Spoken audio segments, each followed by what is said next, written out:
ಪರಮಾತ್ಮನು ಹೇಳಿದ ಸ್ಥಳವೂ ಇದೆ.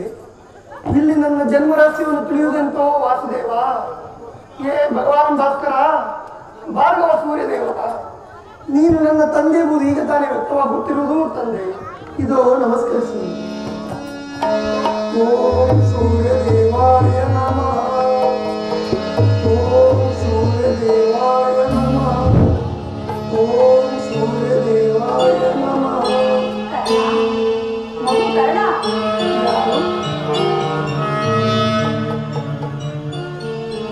ಯಾರು ಯಾರು ಯಾರು ತಾಯಿ? ನನ್ನ ಏಕಾಗ್ರತೆ ಏಕೆ ಭಂಗಪಡಿಸಿದೆ ತಾಯಿ? ಆ ಸೂರ್ಯ ಸರ್ವ ಸಾಕ್ಷಿ, ಆ ಸೂರ್ಯ ದೇವನನ್ನು ಪೂಜಿಸುತ್ತಿರುವ ನಿನ್ನನ್ನು ಮೊದಲು ಜಗತ್ತು ಪ್ರಭೆಯನ್ನು ತೋರಿಸಿದ ಮೊದಲು ಸ್ತ್ರೀ ನಾನು. ಅಮ್ಮ, ನೀನು ಏನು ಹೇಳಿವೆಯೋ ನನಗೊಂದು ತಿಳಿಯುವುದು. ಆದರೆ ನಿನ್ನ ಕಣ್ಣುಗಳಿಂದ ಕರುಣಾವೃತ್ತಿಯು ಪ್ರಾತಃ ಕಾಲದ ಸೂರ್ಯನ ಕಿರಣಗಳಂತೆ ನನ್ನ ಮನಸ್ಸಿನ ಮೌನ ಏಕಾಗಿಸುತ್ತದೆ. ನಿನ್ನ ಧ್ವನಿಯು ಉದಯಾಂತರದಲ್ಲಿ ನೆಲೆಗೊಂಡು ಹೋಗಿದ್ದ ಆ ನನ್ನ ಚಿಕ್ಕಂದಿನ ನೆನಪು ಚೇತರಿಸುತ್ತದೆ. ನೀನು ಯಾರು ತಾಯಿ? ನಮ್ಮಿಬ್ಬರ ಸಂಬಂಧವೇನು? ನೀನು ತಿಳಿಸಬಲ್ಲೆ? ನಾನು ನಿನ್ನ ಹೆತ್ತ ತಾಯಿ. ಈ ನಿರ್ಭಾಗ್ಯಗಳನ್ನು ಕುಂತಿ ಎಂದು ಕರೆಯುವರು ಕುಮಾರ. ಏನು ಕುಂತಿ? ಕುಂತಿ ಆ ನನ್ನ ಪರಮವೈರಿಯಾದ ಅರ್ಜುನ ತಾಯಿ ಕುಂತಿ. ಹೌದು ಅಂದರೆ ಅಮ್ಮ, ನನ್ನ ಹೆತ್ತ ತಾಯಿ, ನನಗೆ ಜನ್ಮ ಕೊಟ್ಟ ದೇವತೆ ಅಮ್ಮ. ಅಮ್ಮ, ಮಗನೆಂಬ ಮಮಕಾರ ಇಂದಿಗಾದರೂ ಬಂದಿತ್ತಲ್ಲ, ನಾನೇ ಧನ್ಯನು ತಾಯಿ, ನಾನೇ ಧನ್ಯನು.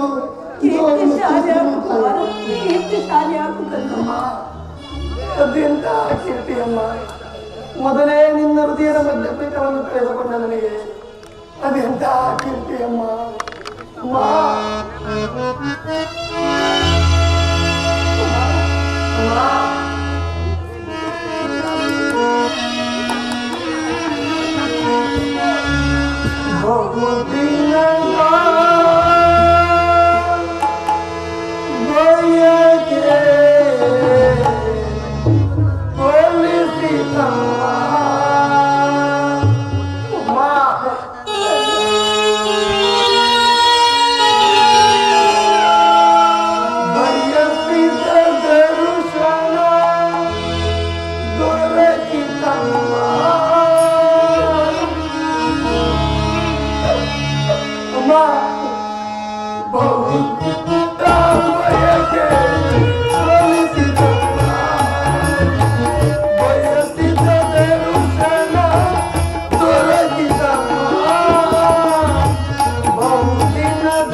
ನಾನು ಹುಟ್ಟಿದ ಕೂಡಲೇ ನನ್ನನ್ನು ಗಂಗಾ ನದಿಯಲ್ಲಿ ತೇಲಿ ಬಿಡದ ಕಾರಣವೇನು ತಾಯಿ?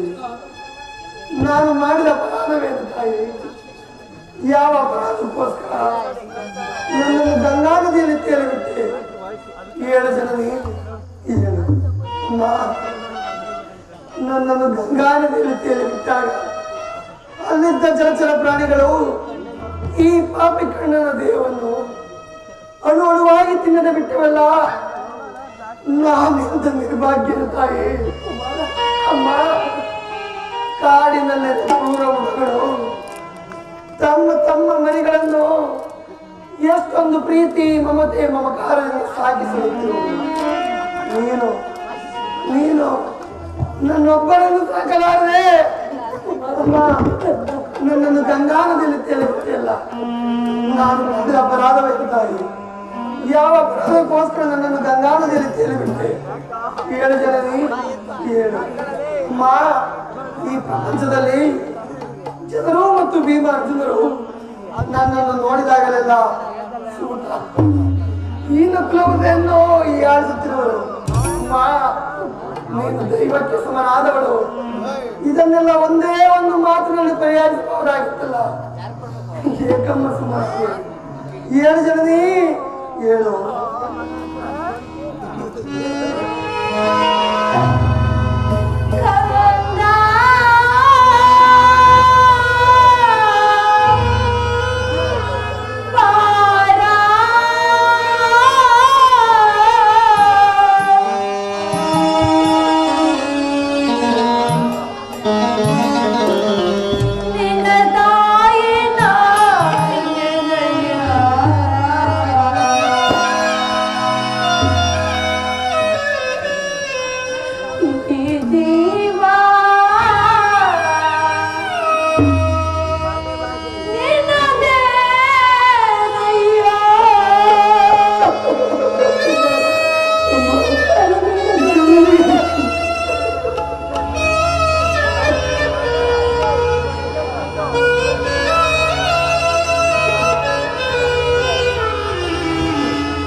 ಕುಡಿಯುತ್ತಿರುವ ಈ ನನ್ನ ಮನಸ್ಸಿಗೆ ನಿನ್ನ ಮಾತುಗಳು ಶೂಲದಂತೆ ಇರಿತಿರುವುದು.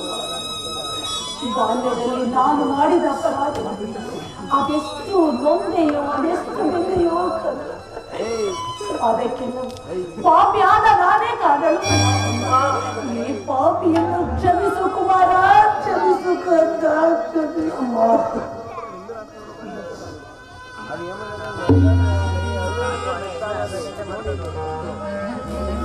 ಅಮ್ಮ, ನಡೆಯಬೇಕೆಂಬುದು ಇದೆಯ ಸಂಕಲ್ಪ ಈಗಿರುವಾಗ ಯಾರು ಏನು ತಾನೇ ಮಾಡಬಲ್ಲರು? ಆ ಭಗವಂತನ ಸಂಕಲ್ಪ ಈಗಿರುವಲ್ಲಿ ನೀನ್ ಹೇಗೆ ಚಿಂತೆ ಬಿಡುವ ತಾಯಿ?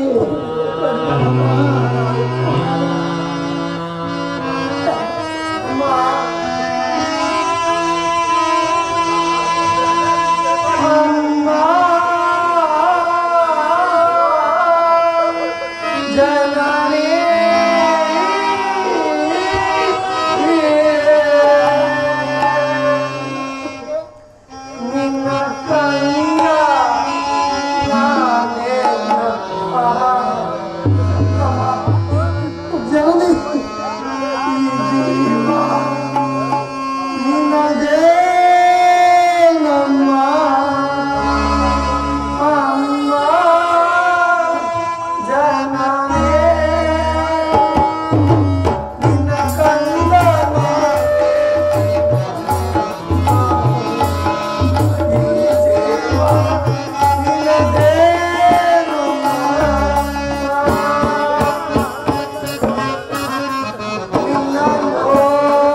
ನಿನ್ನನ್ನು ದೂಷಿಸಿದರೆ ನಾನು ಪರಮ ಪಾಪಿಯಾಗುವೆನು, ಅನೇಕ ಧರ್ಮಕ್ಕೆ ಗುರಿಯಾಗುವೆನು.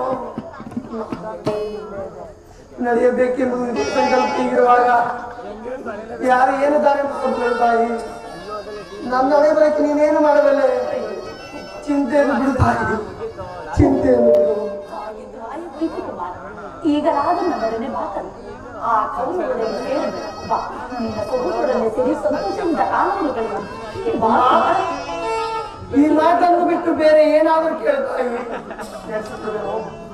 ಸೂರ್ಯ ಚಂದ್ರಾದಿರುವರೆಗೂ ನನ್ನ ಹೃದಯದಲ್ಲಿ ಕ್ಷತ್ರಿಯ ಧರ್ಮವು ಬೆಳೆದಿರುವುದು. ಸ್ವಾಮಿ ದ್ರೋಹವನ್ನು ಮಾಡಲಾರೆ ತಾಯಿ, ಸ್ವಾಮಿ ದ್ರೋಹವನ್ನು ಮಾಡಲಾರೆ. ನಾನು ನಿನ್ನ ತಾಯಿ ನಿನ್ನಲ್ಲಿ ಭಿಕ್ಷೆ ಬೇಡುತ್ತಿರುವೆನು ಕುಮಾರ.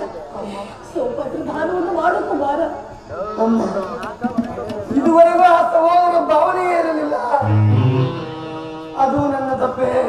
ಅಮ್ಮ, ಪಾಂಡವರ ಪ್ರಾಣವೇ ತನ್ನ ಪ್ರಾಣವೆಂದು ಶ್ರೀಕೃಷ್ಣ ಪರಮಾತ್ಮ ಹೇಳಿರುವಾಗ ಆತನೇ ಅವರನ್ನು ಹೆಜ್ಜೆ ಹೆಜ್ಜೆಗೂ ಕಾಪಾಡಬಲ್ಲೆನು. ಚಿಂತೆಯನ್ನು ಬಿಡುತ್ತಾರೆ. ಕುಮಾರ, ಪಾಂಡವರು ನಿನ್ನ ಸಹೋದರರಬೇಕು. ನೀವು 6 ಜನರು ಸೇರಿ ಅಸ್ಥಿರಾವತಿ ಸಿಂಹಾಸನವನ್ನು ಆಳುವುದು ಹೆತ್ತ ತಾಯಿಯಾದ ನಾನು ನೋಡಿ ಸಂತೋಷ ಪಡಬಾರದು. ನನ್ನ ಮಾತನ್ನು ಕೇಳು ಕುಮಾರ. ಅಮ್ಮ, ಈ ಕಣ್ಣನು ಅಂತ ನಿಜರಿಲ್ಲ ತಾಯಿ. ನನ್ನ ಪ್ರಾಣವಿರೋ ದುರ್ಯೋಧಗಾಗಿ ಹೋರಾಡಿ ಬಿಡುವೆನು. ನಾನು ಈ ಕಣ್ಣನಿಗೆ ಆತನಿಗೆ ವಿಶ್ವಾಸವನ್ನು ಏನು ತಾನೇ ಬಲ್ಲೆ ತಾಯಿ. ಅಮ್ಮ, ಈ ಪ್ರಪಂಚವೇ ನನ್ನ ದುಡಿಬಿಟ್ಟಾಗ ದುರ್ಯೋಧನನು ಮನ್ನಣೆಯಿಂದ ಸಾಕಿ ಸಲಗಿ ಅಂಗರಾಜ್ಯಕ್ಕೆ ಪಟ್ಟಾಭಿಷೇಕವನ್ನು ಮಾಡಿರುವನು. ನಾನು ಆತನನ್ನು ತೊರೆದರೆ ಕುಲ ಪಾತಕಿಗಿಂತ ಕೊಡೆಯಾಗುವುದಿಲ್ಲವೇ? ಹಾಗೇನಾದರೂ ಮಾಡಿದರೆ ಪರಮಾತ್ಮನು ನನ್ನನ್ನು ಕಚ್ಚುವನೇ? ನನ್ನ ತಂದೆ ತಾತಂದರು ನರಕಕ್ಕೆ ಬೀಳದೇರೆ ಮುಂದೆ ಹುಟ್ಟುತ್ತಿರೋ ಬಾಲಕರು ಈ ಕಣ್ಣನ್ನು ಇಂಥ ನೀಚನೆಯಿಂದ ಪ್ರತಿಪಿಸದೆ. ಇಂತಹ ಸಮಯದಲ್ಲಿ ಮೊದಲನ್ನು ಮಾಡಬೇಕಾದ ನೀನು ಈ ರೀತಿ ಹೇಳ್ತಿರೋದು ಬಾಲಕರಾದ ನನಗೆ ಶ್ರೇಷ್ಠರವಲ್ಲ ತಾಯಿ, ಶ್ರೇಷ್ಠರವಲ್ಲ. ಅಮ್ಮ, ಪಾಂಡವರು ನಿನ್ನ ಕೈಗೆ ಸಿಕ್ಕಕ್ಕೆ ಅವರನ್ನು ಕೊಲ್ಲಬೇಡ. ಅವರನ್ನು ಉಳಿಸು ಕುಮಾರ, ಅವರನ್ನು ಉಳಿಸು. ನಾನು ಯುದ್ಧದಲ್ಲಾದರೂ ಪರಾಮುಖನಾಗುವುದು. ಈ ಧರ್ಮ ಯುದ್ಧದಲ್ಲಿ ನಾನು ಪರಾಜಿತನಾಗಲೇ. ಅಮ್ಮ, ಅದು ನನ್ನಿಂದ ಆಗದು ತಾಯಿ. ನನ್ನ ಹೃದಯದಲ್ಲಿ ಪೌರುಷ ಇರುವವರೆಗೂ ಯುದ್ಧ ಮಾಡಿಯೇ ತೀರುವೆನು. ಈ ಧರ್ಮ ಯುದ್ಧದಲ್ಲಿ ನಾನು ಪರಾಜಿತನಾಗಲಾರೆ ತಾಯಿ, ಪರಾಜಿತನಾಗಲಾರೆ.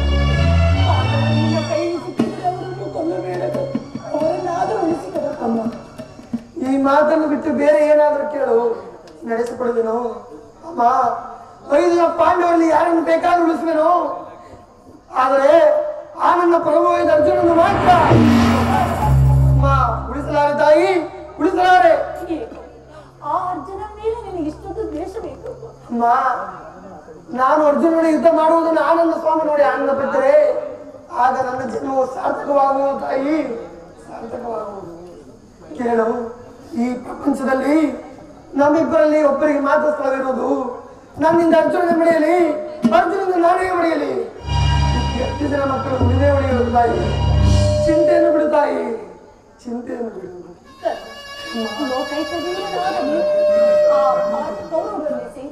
ಪಾಂಡವರಿಗೆ ಕೇಳು ಬಯಸುತ್ತಿರುವ ಚಿಂತೆ ಪಡದೆ ನಾನು ಚಿಂತೆ ಹೇಗಿರಲು ಹೋಗಲು ನಾನು ಹೆಚ್ಚಿಗೆ ತೊಂದರೆ ಪಡಿಸಲಾರದು ಕುಮಾರ್. ಆಯಸ್ಸಿದ್ದವರು ಇಲ್ಲಿ ಆದರೂ ಬದುಕಿಕೊಳ್ಳಲು ಎತ್ತ ಹೊಟ್ಟೆಗೆ ಅದೇ ಸಂತೋಷವೂ ಕುಮಾರ್. ಎತ್ತ ಕಡೆಯದಾಗಿ ನನ್ನದೊಂದು ಮಾತನ್ನು ನಡೆಸಿಕೊಡುವೆಯಾ ಕಂದ? ನಡೆಸಿಕೊಡುವ ತಾಯಿ, ಅದೇನು ಹೇಳು ತಾಯಿ? ಸತ್ಯವಾಗಿ ನಡೆಸಿಕೊಡುವೆಯಾ ಕುಮಾರ? ಅಮ್ಮ, ನೀನು ಆಡಿದ ಒಂದು ಮಾತನ್ನು ನಡೆಸಿಕೊಡಲು ಆರಿಸಿಕೊಡು ಪಾಪಿ ಎಂದು ಭಾವಿಸಿದೆಯಾ ಅಮ್ಮ? ಅಮ್ಮ, ಜನನಿ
ದಿಕ್ಪಾಲಕರೇ, ಮನುಮುನಿಗಳೇ, ಸೂರ್ಯಚಂದ್ರಾದಿಗಳೇ, ಈ ಆನಂದ ಸ್ವಾಮಿಯನ್ನು ಕಾಪಾಡಬೇಕು.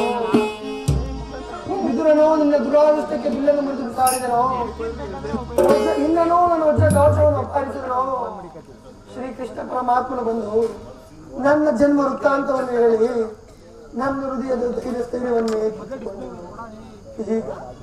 ಈಗ ನನ್ನ ಎತ್ತ ತಾಯಿಯುವೆಂದು ಕೊಟ್ಟ ಬಾಣವನ್ನು ಮತ್ತೆ ತೊಡಬಾರವೆಂದು ವಾಗ್ದಾನ ಪಡೆದರು. ಪಡೆಯಲಿ ಇಲ್ಲಿಗೆ ಶ್ರೀಕೃಷ್ಣ ಪರಮಾತ್ಮನ ಕುತೂಹಲೋಪಾಯ ಪಡಿಸಿತು. ಮುಂದಿನ ಯುದ್ಧದಲ್ಲಿ ನಮಗೆ ಜಯವಿಲ್ಲ. ಅಮ್ಮ, ನಿಮ್ಮೆಲ್ಲರ ಸಂತೋಷವಿದ್ದಂತಾಗಲಿ, ನಡೆಸಿಕೊಡುವೇನೋ ತಾಯಿ.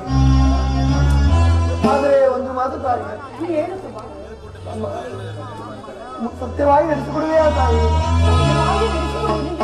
ಅಮ್ಮ, ಮುಂದೆ ನಡೆಯುವ ಕುರುಕ್ಷೇತ್ರ ಯುದ್ಧದಲ್ಲಿ ಯುದ್ಧ ಮುಗಿಯುವವರೆಗೂ ನಾನು ನಿನ್ನ ಮಗನೆಂಬ ವಿಚಾರವನ್ನು ಯಾರಲ್ಲೂ ತಿಳಿಸಬೇಡ ತಾಯಿ, ತಿಳಿಸಬೇಡ.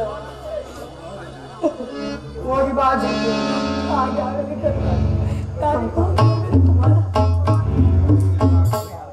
ಅಮ್ಮ, ಜನನಿ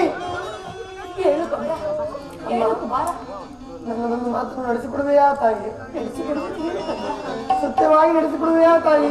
ಸತ್ಯವಾಗಿ ನಡೆಸಿಕೊಡುವುದು ಹೇಳು ಕುಮಾರ.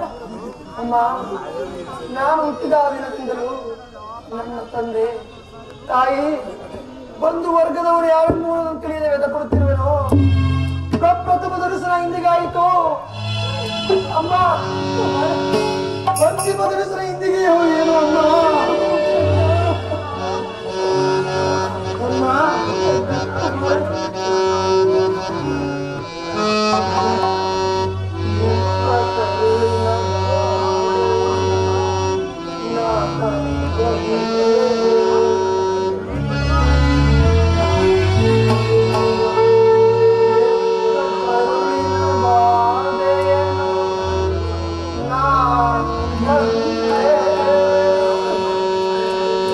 ಸತ್ಯ ಸಾಕ್ಷಿ ಬ್ರಹ್ಮಗಳ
ಸೋತು ನಾನೊಂದು ವೇಳೆ ಯುದ್ಧದಲ್ಲಿ ಬಿಡಿದರೆ ಸತ್ಯಸಂಧನಾದ ಧರ್ಮರಾಜನಿಂದ ನನ್ನ ಉತ್ತರ ಕ್ರಿಯಾದಿಯನ್ನು ಮಾಡ್ತಿದ್ದೋ ಜಗತ್ತಿಗೆ ಬೇಡಿಕೊಳ್ಳುವಂತ ಸಂಕಟದಿಂದ ಈ ಸಾಮ್ರಾಜ್ಯ ಉಳಿಯುವುದಾದರೆ ಅಂತ ಸಾಮ್ರಾಜ್ಯ ಇಲ್ಲದೆ ನಾಶವಾಗಿ